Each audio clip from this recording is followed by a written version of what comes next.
ہر شے کو بدعت نہ بناؤ۔ ام سلمہ سے آپ نے فرمایا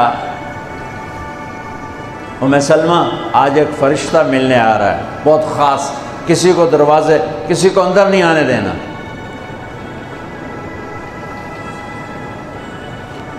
دوستوں میں سلمہ پیرے پہ کھڑی ہو گئی۔ تھوڑی دیر میں حسین آ گئے، چھوٹے بچے معصوم ابھی، اندر جانے لگے، انہوں نے روک دیا، وہ رونے لگے، وہ روئے تو انہوں نے چھوڑ دیا۔ تھوڑی دیر کے بعد اندر سے میرے نبی کے زور زور سے رونے کی آواز آئی، زور زور سے رونے کی آواز آئی۔ ام سلمہ رہ نہ سکی، بھاگ کے اندر گئیں تو آپ نے کیا دیکھا؟ آپ نے حسین کو یوں سینے سے چمٹایا ہوا تھا اور ایسے ہل ہل کے رو رہے تھے، ایسے بلک بلک سسک سسک کے رو رہے تھے، اور آپ کے آنسو آپ کے رخسار اور داڑھی پر اتر کر رہے تھے، اور آپ نے یوں بھینچا ہوا ایسے دبایا ہوا تھا۔ تو حضرت ام سلمہ نے کہا میرے ماں باپ قربان یا رسول اللہ، کیا ہوا؟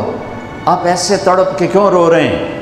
تو آپ نے روتی آواز میں کہا، بہتے آنسوؤں کے ساتھ، کپ کپاتے بدن کے ساتھ، کہ ام سلمہ یہ فرشتہ جو مجھے ملنے آیا تھا یہ میرے بچے کو دیکھ کر کہہ رہا ہے کہ آپ کی امت اس بچے کو قتل کر دے گی، اور جہاں اس کا خون گرے گا وہ مٹی مجھے دکھائی ہے اس نے، کہ میں اس لیے اس پہ رو رہا ہوں۔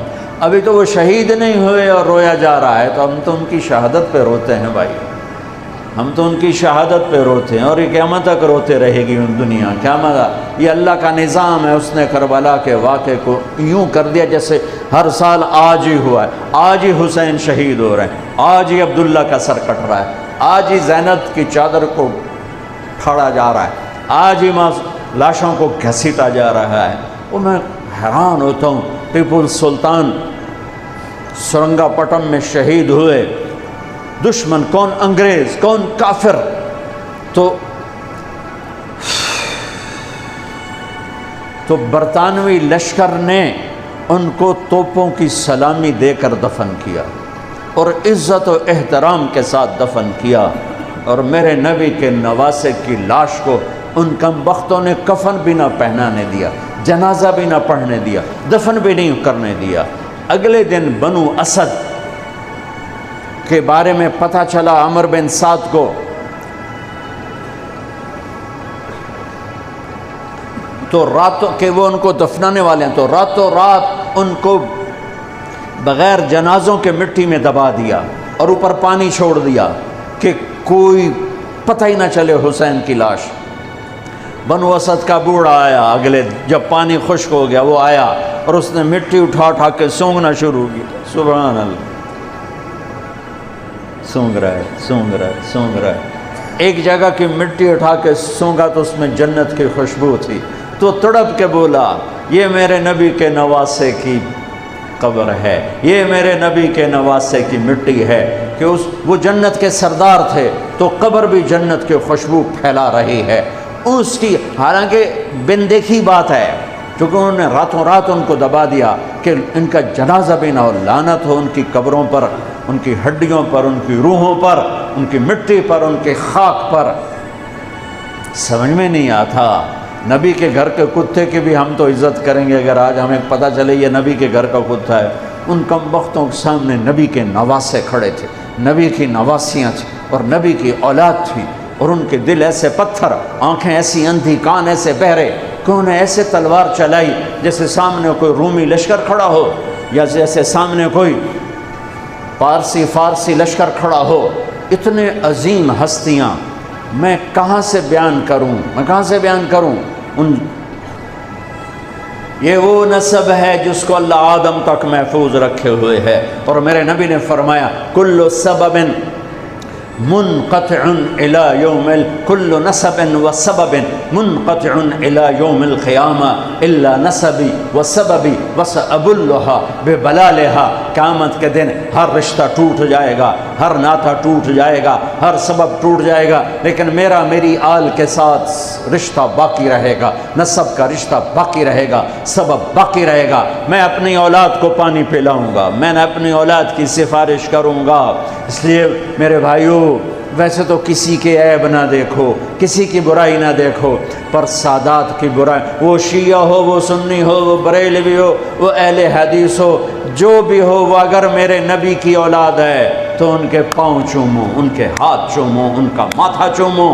یہ اللہ کے محبوب ہیں، اللہ کے پیارے ہیں۔ مجھے میری اولاد محبوب ہے، آگے ان کے پوتے ہو گئے، آگے ان کے بچے بچیاں ہو گئے، نواسیاں ہو گئے، پوتے پوتیاں ہو گئے، وہ ان سے بھی پیارے لگتے ہیں۔ میرے نبی نے اعلان کیا، میں اپنی نسل کو پانی لگاؤں گا قیامت کے دن، میں اپنی نسل کو پانی لگاؤں گا قیامت کے دن۔ پر اتنے سارے فرمان کے بعد بھی کیا شہید کیا گیا ہے، وہ کس بے دردی سے کیا گیا ہے۔ یہ تو میں تو نسب بتا رہا ہوں۔ پھر اللہ نے پیدائش، سب سے پہلے حسن پیدا ہوئے۔ آپ نے حضرت علی سے پوچھا کیا نام رکھا ہے؟ کہا جی حرب، جنگجو۔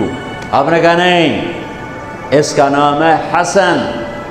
پھر 10 مہینے بعد حسین پیدا ہوئے۔ آپ نے فرمایا کیا نام رکھا ہے؟ کہا جی حرب۔ کہا نہیں، حسین۔ پھر آپ نے فرمایا یہ 2 نام میرے اللہ نے آج تک کسی کے نہیں رکھے، سے پہلی دفعہ میرے بچوں کے نام رکھے جا رہے ہیں، حسن اور حسین۔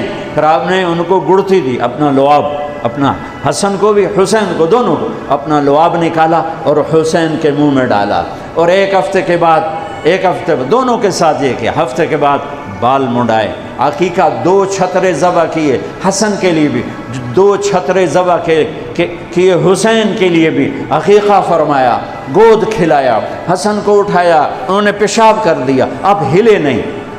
مجھے نہیں یاد کہ میں نے اپنے بچوں کو چھوٹی عمر میں اٹھایا ہو اور اس نے پیشاب شروع کیا ہو اور میں نے اسے بٹھائے رکھا ہو، میں فوراً اٹھا کے ادھر، یا میں نے پتہ لگا پیشاب کر رہا، میں چاہتے اتھے باہر چھڑیا۔ لیکن میرے نبی نے حسن نے بھی کیا، حسین نے بھی کیا۔ اور حضرت حسن کا تو واضح تھا، آپ یوں لیٹے ہوئے تھے، آپ کا پیٹ سے کپڑا ہٹا ہوا تھا، اور حسن آپ کے پیٹ پر بیٹھے تھے، تو ان کا جو پیشاب ہوا تو سیدھا آپ کی ناف میں گیا۔ اور نبی پاک ذات، پیشاب ناپاک، وہ تو ہر چیز ہر ناپاک سے دور ہوتے ہیں، لیکن جب حسن نے پیشاب شروع کیا، میرے نبی ایسے ہو گئے، ایسے بالکل ایسے ہلے نہیں کہ بچہ کہیں پیشاب نہ روک دے۔ جب پورا پیشاب کر دیا، پھر آپ اٹھے اور نواسے کو بٹھایا اور جا کر پانی اپنے اوپر بہایا اور صاف کیا۔ یہ تو لاڈ لڈائے میرے نبی نے اپنے نواسوں کو۔ ابو ہریرہ فرماتے ہیں میری آنکھوں نے دیکھا، میرے کانوں نے سنا، آپ کبھی حسن کبھی حسین اینا پیراں تے کھڑا کی تو ہے، ہاتھ این نپے تے جھولا جھلا رہے ہیں اور کہہ رہے ہیں پہاڑی پہ چڑھ بچے، پہاڑی کے لیے اتے آ۔ ان کو یوں اوپر لا رہے ہیں، یہاں لائے، پھر یہاں لائے، پھر یہاں لائے، پھر یہاں لائے، پھر یوں ہو گئے، اور ان کے ہاتھ پکڑ کے یہاں تک پہنچایا، یہاں، اور پھر آگے بڑھ کے بوسہ لے کر کہا اے اللہ میں ان سے پیار کرتا ہوں، تو بھی ان سے پیار فرما۔ ایسوں کو ذبح کر دیا۔